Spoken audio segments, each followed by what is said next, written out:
Թյուրքագետ Վարուժան Գեղամյանը գրում է. Լուսադեմին Իսրայելը հարձակվել է Իրանի վրա։ Իսրայելը մի քանի ժամ առաջ ավիահարվածներ է հասցրել Հայաստանի հարևան և բարեկամ Իրանի տարածքին։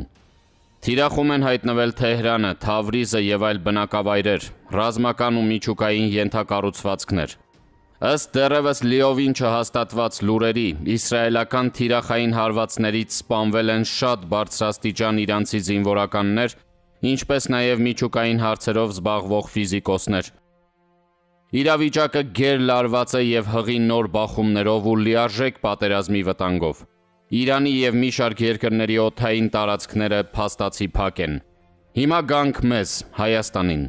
Եթե այս հարվածները շարունակվեն և վերաճեն լիարժեք պատերազմի, ապա Իրանին ճնշելու մյուս ամենահավանական կետը լինելու է Սյունիքը։ Այդ հարցում գործի է անցնելու Իսրայելի փաստացի դաշնակից հանդիսացող Ադրբեջանը, որին վերջին ամիսներին Իսրայելը բառացիորեն լցոնել է զենք զինամթերքով։ Հատկապես, որ Թուրքիայի զինված ուժերն էլ զորավարժությունների անվան տակ այս պահին և առնվազն մինչև հունիսի վերջ Նախիջևանում են լինելու, այդպիսով ապահովելով Սյունիքի արևմտյան կողմի վրա ճնշումը։ Սա դեպքերի և իրադարձությունների զարգացման ամենահավանական սցենարներից է։ Պատկերավոր ասած, Հայաստանը նստած է վառոդի տակառի վրա, իսկ վառոդի հոտը թաքցվում է մեր հանրության կողմից և դրա փոխարեն ամեն օր ցանում են էժանագին օծանելիք, ներդրումներ, կրթվել և այլն, և թուլացնում ազգային ինստիտուտները։ Մերձավոր արևելյան այս ճգնաժամի մեջ հայ եկեղեցին կարող է ոչ միայն ներքին, այլև արտաքին կարևոր դերակատարում ունենալ, հաշվի առնելով նրա դերը, հարգանքն ու կապերն այս տարածաշրջանում։ Խնդրում եմ մի պահ մտածեք հետևյալ իրադարձությունների շուրջ։ Երևանից մոտ 70 կիլոմետր հեռավորության վրա, Նախիջևանում երեկվանից մինչև հունիսի 30-ը Թուրքիան տարատեսակ զորք է տեղակայել Ադրբեջանի հետ երկու զորավարժությունների առիթով։ Ադրբեջանը վերջին 2-3 ամիսներին գրեթե ամեն շաբաթյա ռեժիմով հսկայածավալ զենք ու սպառազինություն է տեղափոխում Ադրբեջան և այդ թվում Նախիջևան։ 3 շաբաթ առաջ Ռուսաստանի և ԱՄՆ-ի բարձրաստիճան պաշտոնյաները գրեթե զուգահեռ հայտարարում են, որ Սյունիքի վրա Իրանի սահմանային գոտում ռազմական բախման վտանգը մեծ է։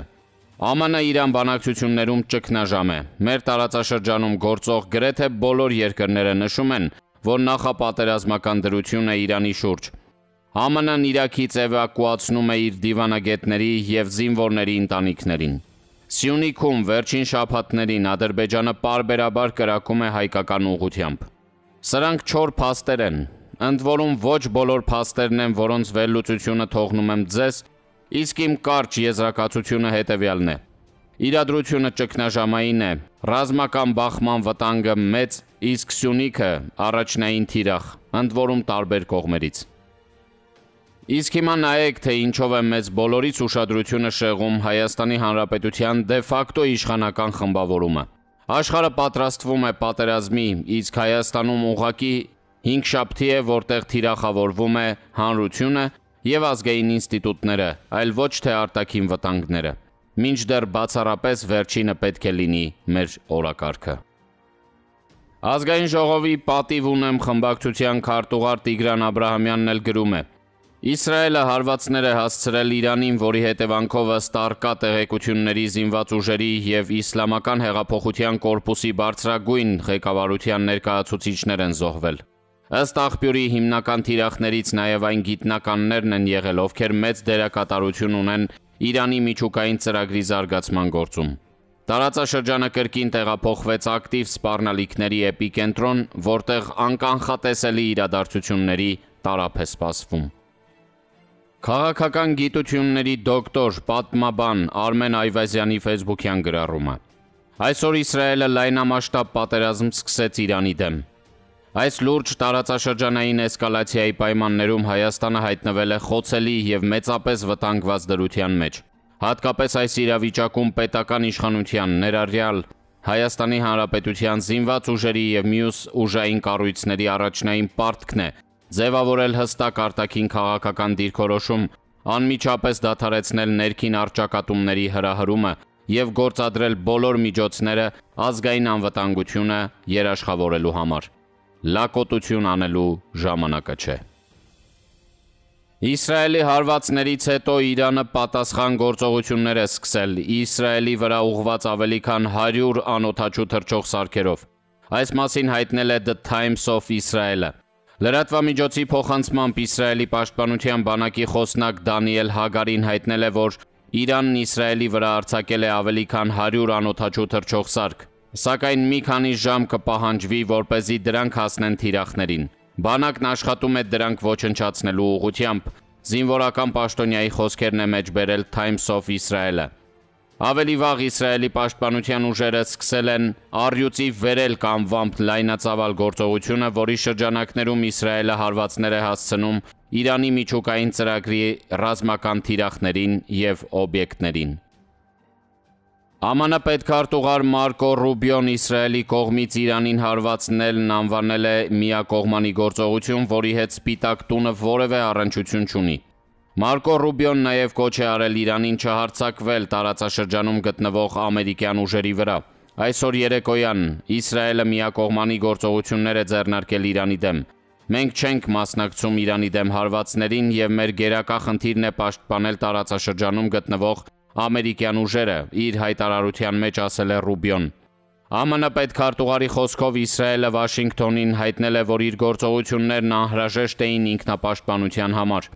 Իսրայելի ռազմաօդային ուժերը գիշերվա ընթացքում լայնածավալ գործողություն են սկսել Իրանի դեմ, որն ուղղված է Թեհրանի միջուկային ծրագրին։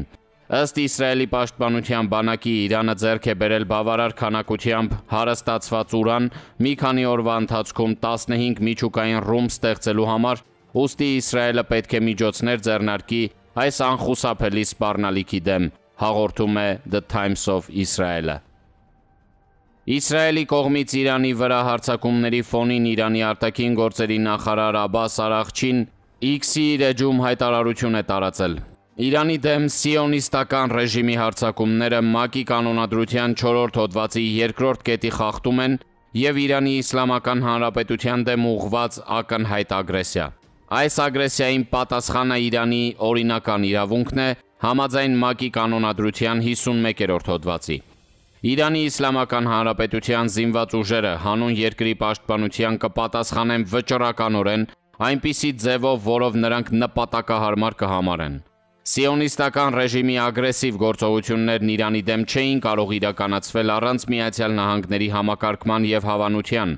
Հետևաբար ԱՄՆ կառավարությունը, որպես այս ռեժիմի գլխավոր հովանավոր, պատասխանատու է սիոնիստների արկածախնդրության վտանգավոր հետևանքների համար, նշել է Արաղչին։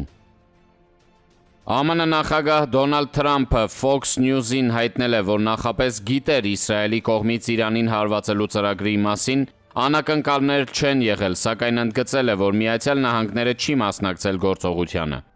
Նրա խոսքով ԱՄՆ կենտրոնական հրամանատարությունը բարձր պատրաստվածության վիճակում է։ ԱՄՆ-ն կպաշտպանի իրեն և Իսրայելին, եթե Իրանը ձեռնարկի պատասխան գործողություններ։ Մենք չենք կարող թույլ տալ, որ Իրանը ստանա միջուկային ռումբ և մենք հույս ունենք վերադառնալ բանակցությունների սեղանի շուրջ։